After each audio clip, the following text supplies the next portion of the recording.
Hello students, previously we have studied the topic building and monuments, painting and other art effects and coin. Today we will study the topic inscription. Inscriptions means Shilaalekh. So let's start. See page number 8. Here, see page number 8, inscription. These are written on relatively hard surfaces, example stone and or metal. Some of the inscriptions of this period were recorded on copper plants, and some are inscribed on temple, mosque and building walls.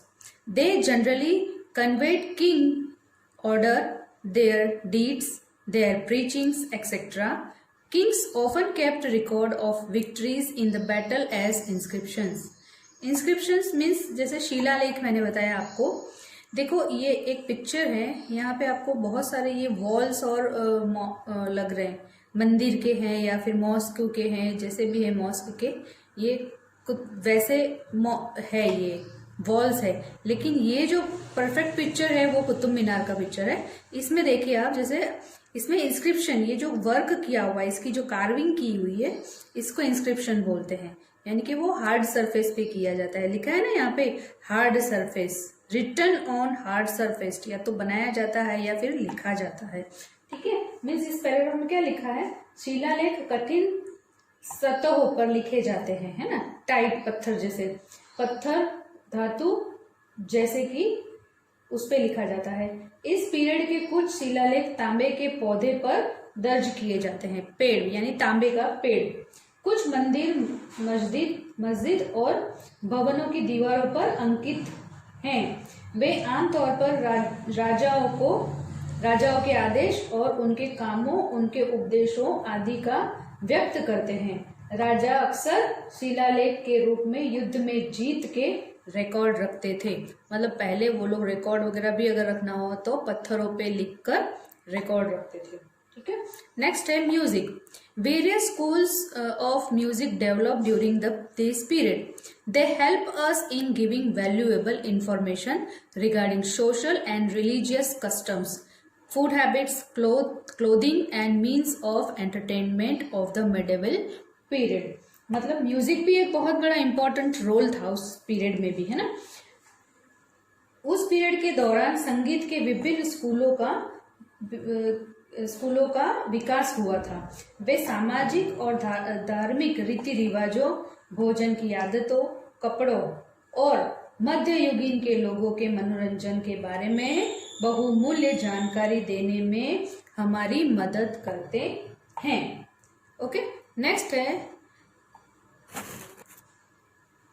literary sources. The books that were written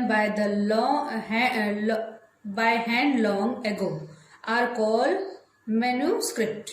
Usually, two types of materials were used for writing the manuscript. These materials were palm leaf and specially prepared bark of the tree known as birch that grow in the Himalayas. But from the 13th century, paper was used for writing. During this period, paper gradually became cheaper and easier available. So the number of variety if textual record increased dramatically during this period. मतलब books जो लिखी जाती थी उसको साहित्य के स्रोत बताया गया है ना. तो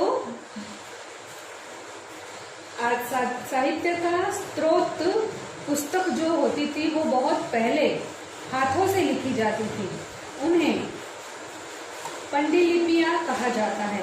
आमतौर पर दो प्रकार की सामग्री पांडुलिपि में होती थी.